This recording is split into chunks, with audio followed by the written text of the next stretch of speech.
ജുഡീഷ്യറിയോടുള്ള ബഹുമാനമെല്ലാം നിലനിർത്തിക്കൊണ്ട് പറയട്ടെ, ഇവിടെ ഒരു ഹെഡ് പോസ്റ്റ് ഓഫീസ്, അതിന്റെ മുമ്പിൽ 10,000 പങ്കെടുത്താൽ സ്വാഭാവികമായും ഈ റോഡ് ആകെ ജനങ്ങൾ അണിനിരന്ന് കഴിയും. അപ്പോ ഇതുവഴിയുള്ള യാത്രക്ക് തടസ്സമുണ്ടാവും. യാത്രാ മാർഗങ്ങൾ വേറെയുണ്ട്, ഹെഡ് പോസ്റ്റ് ഓഫീസ് വേറെയില്ല.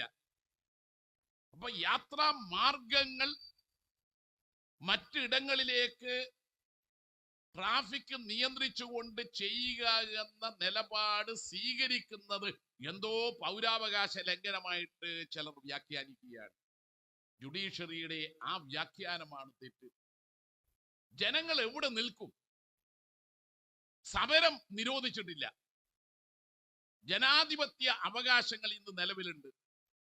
സംഘടിക്കാനും സമരം ചെയ്യാനുമുള്ള അവകാശം എല്ലാ മനുഷ്യന്റെയും അവകാശമാണ്.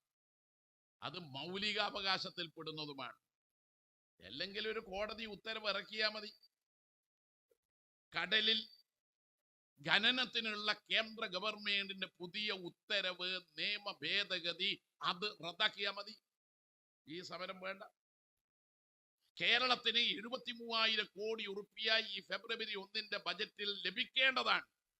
കോടതി കേരളത്തിന് 73,000 കോടി ഉറുപ്പിക കൊടുക്കണം എന്നുള്ള ഉത്തരവിറക്കിയാൽ മതി. ആ ഉത്തരവ് ഇറക്കി കേന്ദ്രം ചെയ്താൽ മതി.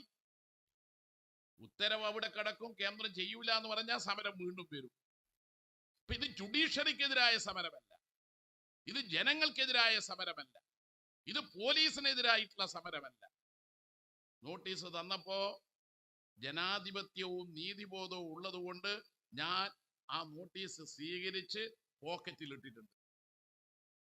നീതി വ്യവസ്ഥയും നിയമവ്യവസ്ഥയും അംഗീകരിച്ചുകൊണ്ട് തന്നെ സമരം നടത്താനുള്ള അവകാശം അനുവദിക്കുകയും വേണം. ഇപ്പോ കടകളുടെ മുമ്പിൽ ഇരിക്കേണ്ടി വന്നിട്ടുണ്ട്. ഇത് കടകൾക്കെതിരായിട്ടുള്ള സമരമായി നമ്മുടെ നാട്ടിൽ ഇതെല്ലാം ചിത്രത്തിൽ പകർത്താൻ എടുത്ത മാധ്യമങ്ങൾ നാളെ എഴുതും. ഇതാ കടകൾ മുടക്കി, ഗതാഗതം തടഞ്ഞ് CPM-ന്റെ സമരം. അവർക്ക് വയറ്റിപ്പിഴപ്പാണിത്. പക്ഷേ മലയാളികൾക്ക് ജീവന്റെ പിഴപ്പാണെന്ന് അറിയണം നമ്മുടെ നാട്ടിലെ മാധ്യമങ്ങൾ. ഞാൻ 25 ആളോട് പ്രസംഗിച്ചതാണ്. ആ ചാനലുകാരും വലിയ വാർത്തയാക്കി എന്നെ ജയിലിൽ അയച്ചത്. ആ ചാനലുകാരോട് പറഞ്ഞേക്കാം, ഒരിക്കൽ കൂടി ഈ ചൂടുകാലത്ത് ജയിലിൽ പോകാൻ ആഗ്രഹിക്കുകയാണ്. അതുകൊണ്ട് നിങ്ങളെ വാർത്താ വിരട്ടലൊന്നും ഞങ്ങളോട് വേണ്ട. കേരളത്തിന്റെ അവകാശങ്ങൾ സംരക്ഷിക്കാൻ വേണ്ടിയുള്ള പോരാട്ടം തുടരുക തന്നെ ചെയ്യും.